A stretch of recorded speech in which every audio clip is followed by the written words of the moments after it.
الرحمن الرحیم۔ کسی کا ایک واقعہ میں آپ کو بیان کر رہا ہوں، ایک دفعہ کسی کا قتل ہو گیا، پولیس اٹھا کر مجھے لے گئی اور مجھ پر خون کا الزام لگ گیا۔ میں نے کہا کہ بے گناہ ہوں، میرے گھر والے پریشان ہو رہے ہیں، میں بے قصور ہوں، میں لاچار ہوں۔ محلے والوں نے بھی میری سفارش کی اور مگر کھانے والوں نے ایک نہ سنی اور معمول کے مطابق مجھ سے 2 لاکھ روپے کی ڈیمانڈ کر دی۔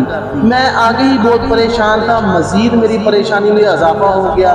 میں نے ان کو کہا کہ میں غریب ہوں، لاچار ہوں، مسکین ہوں، میں 2 لاکھ کہاں سے پیدا کروں گا؟ اور معمول کے مطابق انہوں نے کہا کہ نہیں، ہم 2 لاکھ لیے بغیر آپ کو نہیں چھوڑیں گے۔ رکیں! اسی لمحے مجھے آپ کی بات یاد آئی کہ نورانی دنیا پر سید بادشاہ نے ایک وظیفہ بتایا تھا۔ اب سنیں، اب دیکھیں، روح کا سفر کا تھوڑا سا مسافر تھا، مشکل آئی تو ایک بات یاد آ گئی۔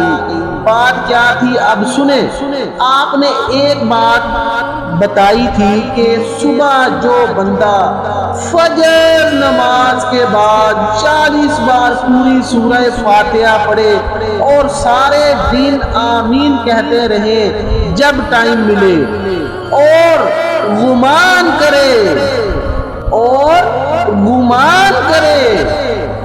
کہ ان کے ساتھ جو فرشتے ہیں وہ بھی آمین کہہ رہے ہیں۔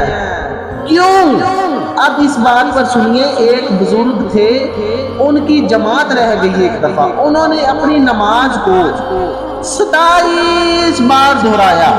خواب میں کسی کہنے والے نے کہا نماز تو 27 دفعہ دہرا لی ہے، پر وہ جو امام کہتے ہیں نا وَلَضَّالِّينَ، اور آپ کہتے ہیں آمین، اور آپ کے ساتھ بھی فرشتے بھی کہتے ہیں آمین، تو اس آمین کا کیا بنے گا بندے؟ 27 دفعہ تو نماز دہرا لی، پر اس آمین کو کہاں سے لاؤ گے؟ آمین کہاں سے لاؤ گے؟ اور ایک بات، جب مجلس بڑی ہوتی ہے جیسے آپ کی ہے تو دعا آپ کی ہوگی تو اس میں فرشتے بھی آمین کہیں گے۔ جب بندوں کے ساتھ فرشتوں کی آمین مل جاتی ہے اور فرشتوں کے ساتھ جب بندوں کی آمین مل جاتی ہے تو رک کیا بندے، تجھے پتا ہے کیا ہوتا ہے؟ تو اس پر اللہ پاک برکت کی مہریں لگا دیتے ہیں۔ کیا لگا دیتے ہیں؟ مہریں لگا دیتے ہیں، قبولیت کی مہریں لگا دیتے ہیں، اور اس دعا کو اللہ پاک قبول کر لیتا ہے۔ جہاں پر اولیاء نے اسم اعظم کی تحقیق کی ہے، وہ کون سا اسم اعظم ہے جس کو پڑھو اور کام ہو جائے تو اس کو کہتے ہیں اسم اعظم۔ ہر اللہ کے ولی نے اپنی تحقیق کی ہے، اور بے شمار اولیاء کی یہ بھی تحقیق ہے کہ لفظ آمین یہ بھی اسم اعظم ہے۔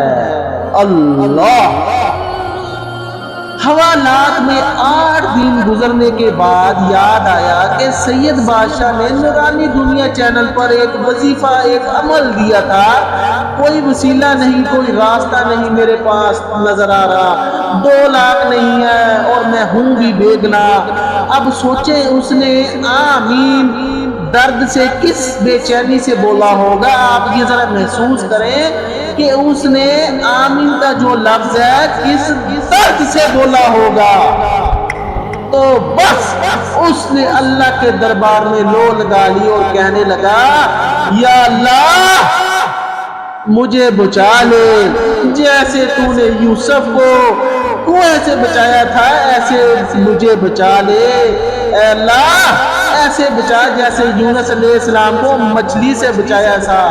یا اللہ تو نہیں سنے گا تو کون سنے گا، تو نہیں تو میرا کون ہے؟ میں نے یہ عمل فجر کے بعد شروع کیا اور آمین درد دل سے لگا رکھا۔ دل سے درد نکلا میرے، اور میں نے ہر لمحے یہ سوچا کہ فرشتے بھی میرے ساتھ آمین کہہ رہے ہیں۔ سبحان اللہ۔ یا اللہ اگر میری نہیں تو اپنے فرشتوں کی ہی آمین کو قبول فرما۔ میں یہ سارا دن کہتا رہا۔ ابھی صبح کے 11 ہی بجے ہوں گے کہ ایک پولیس والا آیا اور کہنے لگا آپ پریشان نہ ہو، ابھی ابھی آپ کی بے گناہی ثابت ہو گئی ہے، اور مجھے باہر نکال دیا گیا اور گھر میں چلا گیا۔ گھر والے پریشان ہوئے کہ پولیس نے تو کبھی پیسے لیے بغیر چھوڑا نہیں کسی کو، تو تم کیسے آ گئے ہو؟ تو میں نے ان کو اپنا قصہ سنایا، عمل سنایا کہ اللہ کی برکت سے یہ سب کچھ ہوا ہے، بغیر مال کے بغیر سفارش کے گھر پہنچا ہوں۔ 40 بار سورہ فاتحہ فجر کے بعد پڑھیں، اور اس کے بعد سارا دن جو ہے آمین اپنے دکھی آنسوؤں اور درد دل سے سارا دن آمین بولیں، اور اس چیز کا تصور کر لیں کہ آپ نہیں، آپ کے ساتھ فرشتے بھی آمین کہہ رہے ہیں۔ سبحان اللہ، جزاک اللہ۔